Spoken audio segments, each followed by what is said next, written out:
Yo, what's up, guys? Today we're going to be reacting to the government is hiding all of your cheese. They're hiding cheese underground. I don't know why. Why are you hiding cheese underground? It does not make sense. That is not very nice of you. I don't think the cheese is edible, probably. It's probably like radioactive or something, or like foreign cheese, that's my guess. Some nuclear cheese, Cold War stuff. I don't know why they would keep underground.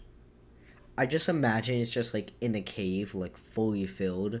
So like you can't even eat the cheese. Like the outer rim of the cheese is just coated with like sawdust. February 2022, headline: Why does the U.S. government have 1.4 billion pounds of cheese stored in a cave underneath Springfield, Missouri? Every word of that headline is gripping. Because and no one also likes completely Missouri. insane, right? Like, why is there a cheese vault in Missouri? Why are there 1.4 billion pounds of cheese anywhere, let alone in a cheese vault in Missouri? Why is the government in the business of storing huge amounts of cheese at all? And most importantly, I think it's like radioactive. Well, today we're cutting into this wild wedge of cheese history, and you'll be surprised how weird this melty mess gets.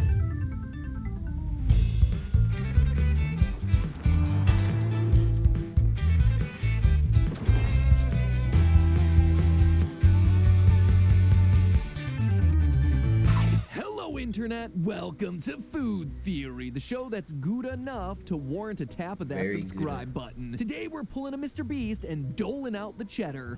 To be clear though, we're talking about actual cheddar, not money. So back in February, this shocker of a headline made its way onto my Google News feed with reporting from seemingly okay publications. The Deseret: Why does the US government have 1.4 billion pounds of cheese stored in a cave underneath Springfield, Missouri? Yahoo Finance: What's the government doing with billions of pounds of cheese? All before hitting us with the even more.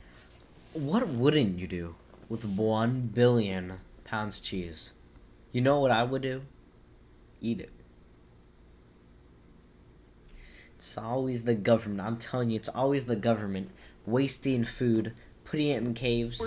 I could have ate that all. In the caves of Missouri, the U.S. government has stored like 1.4 billion pounds of cheese for decades. The story went viral on Reddit. It went viral on Twitter. It often I want cheese with a 3D rendering of a giant cheese wheel showing what 1.4 billion pounds of cheese would look like if you somehow formed it into one enormous cheese and then plopped it right next to the U.S. Capitol building. Thanks, Vox. Going the extra mile for your journalistic integrity. Okay, so at first blush, this headline sounds way too specific to be made up. At the same time, though, I live and work on the internet, so I see stuff like this and I'm like, yeah, right, no way's this true. So for this episode, I'm definitely curious about the cheese, but I'm honestly more curious about the clickbait. Is this story actually true, or are there more holes in this article than a wheel of Swiss? Here on Food Theory, we spelunk for the truth no matter how cheesy the puns get, so get ready for some brilliant research. First off, I gotta give the article 1 point. Cheese caves are definitely a thing that exist, and not just in my dreams. I didn't know that. On my night cheese. This cave in Springfield is not a one-off kind of thing. The idea is that cool spaces are the ideal environments for aging, preserving, and simply storing cheeses. And an underground cave is going to keep those cheeses at the perfect temperature without paying expensive refrigeration costs. People have used this exact principle for centuries to store. I just thought they were in an open cave, like someone just threw milk down there and let it curdle and expand. Perishable like items, so nothing earth-shattering there. That said, if you're imagining some underground lair with narrow passageways and stalactites hanging from the ceiling, the truth is decidedly less exciting than that. Think underground warehouse, kind of like Breaking Bad, but instead of exciting illicit activities, just a one-way ticket to Constipation Town. So, okay, already less exciting than advertised in the headline, but true, I guess. The debunking starts to hit harder, though, once we find out that this legendary Missouri cheese cave isn't actually a specialized government area for aging cheese. It's less Area 51 and more storage area, owned by a leasing company called Springfield Underground. Springfield. It used to be a limestone mine, but these days it's part of a 400,000 square foot complex stacked with 680-pound barrels of foodstuffs. Cheese Cave is certainly a fun headline, but it's more like large industrial fridge. Decidedly less exciting, so I gotta make a mark against the US media on that one. Where the story really runs off the rails is when it talks about why the cheese is there. Turns out this is not a case of the cheese just being dumped in a hole in the ground like a fermented Atari ET. No, this isn't mysterious forgotten cheese or even government cheese as the article implies. It's just regular old cheese used to supply the regular old USA. So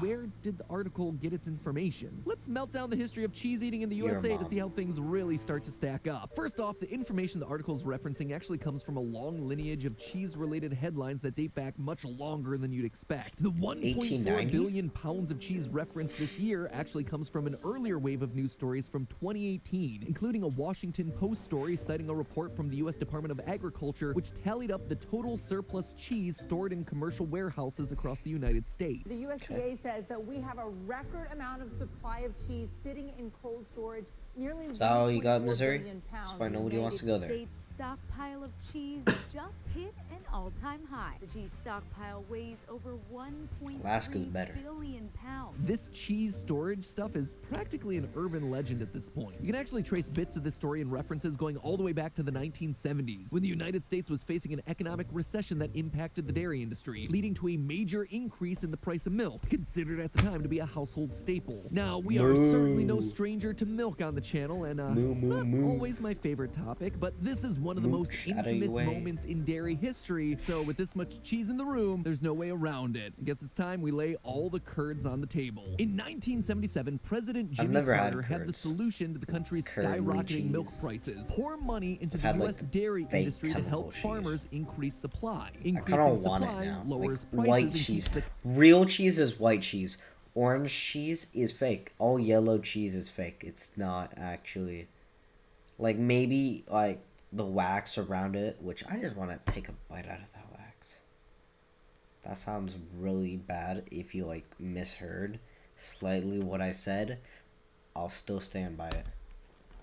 Cow juice cheese flowing is just, on every table. Bada bing, bada There's boom, a cheese factory. The problem. And dairy farmers eagerly Near lapped me. up the $2 billion in government subsidies by producing as much milk as possible over the next couple years. America, though, suddenly had more milk than it knew what to do with. Prices plummeted. We were literally drowning in milk. But you can't drown in milk forever because, once you know it, milk spoils. The shortage problem that led to the surplus problem now led to a major spoilage problem. So the government began to buy up all the unused milk and process it into cheese before it went bad, since cheese has a much longer shelf life than milk. Hooray, huzzah, we solved the problem that was created by our first solution to the initial problem. But wait a minute, now that we had all this extra cheese, we could probably just stop subsidizing the dairy industry, right? Wrong. The dairy industry subsidies continued throughout the 1970s, leading the problem and the US government's massive cheese surplus to grow and grow all the way until 1981, when they finally curbed the dairy's money. But then, it was way too late. The government was sitting on 500 million pounds of cheese stored across hundreds of warehouses in 35 different states with no idea what to do with it. In fact, if you dig into the Washington Post archives, you can find an article from 1981 where they interviewed an official from the USDA who said, quote, probably the cheapest and most practical thing to do would be to dump it in the ocean. Fortunately, the government came up with a less wasteful solution, kind of. In 1981, Ronald Reagan had just been elected president, and the new administration was left with two issues. One, what to do with over 500 million pounds of government-owned cheese, and two, how to help the millions of Americans who are on government assistance that were struggling from the after effects of the same 1970s economic recession that had led to the dairy subsidies in the first place. So they decided to solve one problem with another. In came the Temporary Emergency Food Assistance Program, shipping cheese out of government warehouses and putting it into the waiting hands of disaster relief victims, as well as anyone on welfare, Social Security, or food stamps, thereby giving us the phrase government cheese, a phrase that's often used in pop culture to represent economic hardship, like in the song FUTW, where Jay-Z describes his rags to riches story as being one from going from eating government cheese in the projects to eating steak in estates. This government cheese was definitely not premium top shelf stuff. It was a processed cheese food that was optimized for getting rid of all the excess milk as quickly and cheaply as possible, no matter how unappetizing it might have been. While in theory, its composition was similar to what we call American cheese today, it left a lot to be desired. According to food that's how we made American cheese?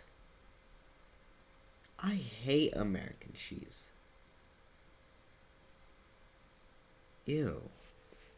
The yellow cheese is terrible. Just make white cheese. For Tracy Lynn Lloyd, its texture was, Natural. quote, vaguely rubbery and it Hate doesn't melt so much as congeal when warm. Moon cheese. Truly, it can be Baby made Bell. appetizing via only two That's dishes, that's macaroni and peak cheese, cheese. and grilled cheese sandwiches. Now, 8-year-old me probably would have been pro more mac and cheese in my diet, but point taken. So if that's the beginning of the cheese problem, what the heck is happening now? The media stories seem to imply that 1.4 billion pounds of cheese that we have today is an extension of the same problem that we just talked about. And yeah, Whoa. that's a cool, salacious headline, but that's not true. It's not what's really happening here. Nope. The U.S. government is, thankfully, no longer in the business of storing cheese, shutting down the last of their government cheese warehouses in the 1990s when dairy prices stabilized. To be clear, the U.S. is still definitely in the business of subsidizing the dairy industry. As we discussed in a previous episode, the Yeah. dairy lobby is a powerful force in the U.S., and they're Big always eager chicken, to take a cut of that big cheese dairy. by selling some of their cheese anytime there's a surplus. For instance, in 2016, Disgusting.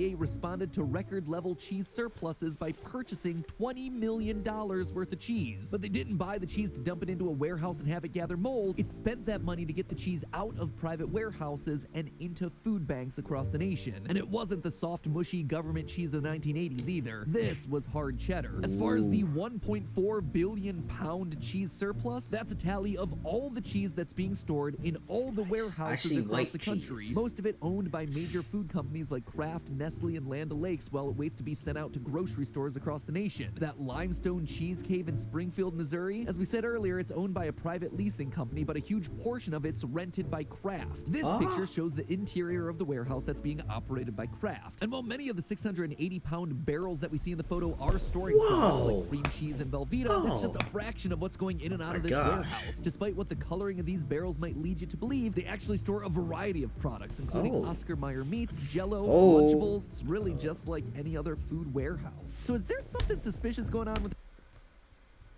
That's very disappointing. It's still cool.